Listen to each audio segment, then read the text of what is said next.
Hola a todos, bienvenidos a PatoPod, su podcast de psicopatología. El día de hoy nos vamos a estar refiriendo a diferentes trastornos de la personalidad y su relación con la delincuencia. Primero que todo, ¿qué es el trastorno de personalidad? Según Millón 1997, el trastorno de personalidad es un patrón persistente de formas de pensar, sentir y comportarse. Ahora bien, ¿de qué manera se relacionan los trastornos de personalidad con los delitos? Los trastornos de personalidad naturalmente llegan a afectar la manera en la que una persona se comporta. Algunos ejemplos de estos son los trastornos de personalidad narcisista, trastornos antisociales de la personalidad, trastorno límite de la personalidad o trastorno dependiente de la personalidad. Personas con este tipo de trastornos pueden llegar a cometer delitos como hurtos y extorsiones, también delitos compulsivos, lesiones personales y en los casos más extremos delitos en contra de las mujeres y agresiones sexuales. Pero es importante recalcar que no todas las personas con trastornos de personalidad van a cometer un delito. Sin embargo, estos trastornos pueden influir o actuar como factores que facilitan la ejecución del comportamiento delictivo. Ahora nos está llegando una pregunta que dice que destaquemos un trastorno con especial relación en torno a la criminalidad. El primer trastorno que se me viene a la mente con esta pregunta es el trastorno paranoide de la personalidad, que es un tipo de trastorno caracterizado por la desconfianza generalizada hacia los demás.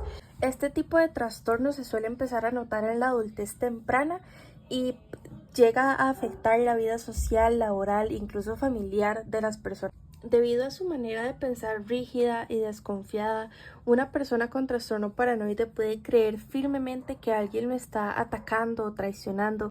Ahora bien, vamos a hablar de los clusters. Los clusters son los grupos en los que se dividen las personalidades. Existe el clúster A, el clúster B y el clúster C. Un ejemplo del clúster A es la personalidad esquizoide. Este tipo de personalidades se caracterizan por aislarse emocionalmente de las demás personas y demuestran poco interés en establecer vínculos afectivos o relaciones interpersonales estrechas. Esta tendencia suele intensificarse frente a relaciones de alto estrés, lo cual puede llevar a las personas a tener brotes psicóticos. Por estas razones, la violencia puede llegar a ser extrema. En el clúster B podemos encontrar a las personas con trastorno antisocial, que se caracteriza por una marcada impulsividad y una constante transgresión de las normas sociales y de los derechos de los demás. Este tipo de personas suele presentar comportamientos agresivos y llega a involucrarse en peleas físicas y muestran una clara indiferencia ante las consecuencias de sus actos. Las conductas delictivas más frecuentes para las personas con trastorno antisocial son el robo, las agresiones sexuales y en casos más graves los homicidios.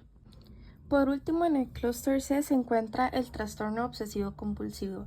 Las personas con este tipo de trastornos tienen un apego riguroso a las normas, a las reglas y a las leyes. Por dicha razón, la violencia no es algo común en este grupo. En caso de que ellos llegaran a involucrarse con actos delictivos, suele ocurrir bajo la influencia del consumo de alguna sustancia ilícita. Ahora nos llega otra pregunta sobre cuáles son las herramientas utilizadas en el estudio para evaluar los trastornos de personalidad.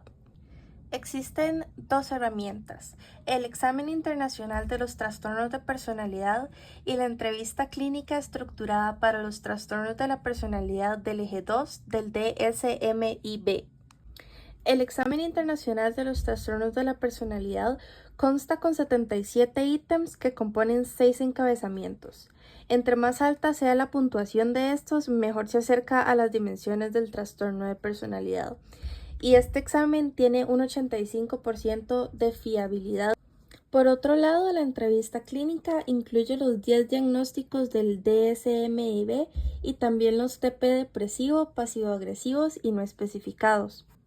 Esta herramienta permite realizar interferencias tanto de manera categórica, es decir, si está presente o no el trastorno, como de manera dimensional, señalando la cantidad de criterios de trastorno de la personalidad que se cumplen para cada diagnóstico.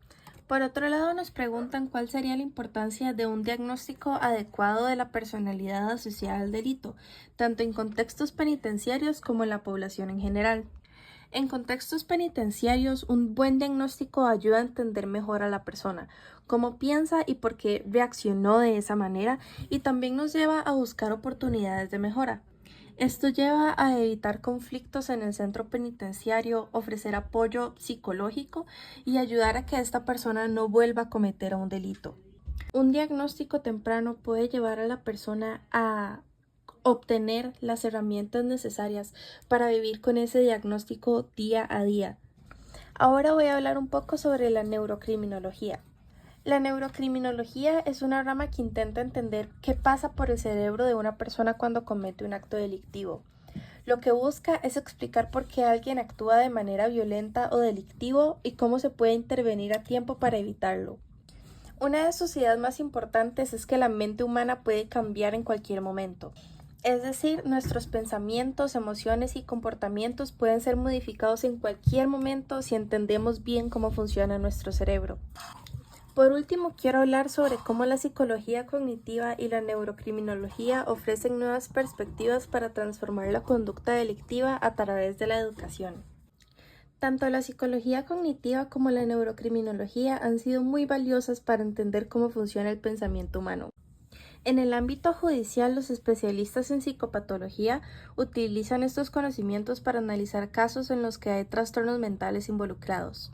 Muchas veces estas conductas están relacionadas con causas biológicas como problemas neurológicos, factores genéticos o desequilibrios químicos en el cerebro. A la hora de realizar un informe forense no solo se analiza el entorno, sino también se analiza lo que ocurre a nivel cerebral con el individuo. Esto ayuda a entender por qué una persona actuó como lo hizo y si hay algo más profundo detrás de su conducta. Toda esta información permite a los jueces tomar decisiones más justas porque se ve una visión más completa del acusado. Esto sería todo por esta edición de PatoPod, tu podcast de la psicopatología. Muchas gracias.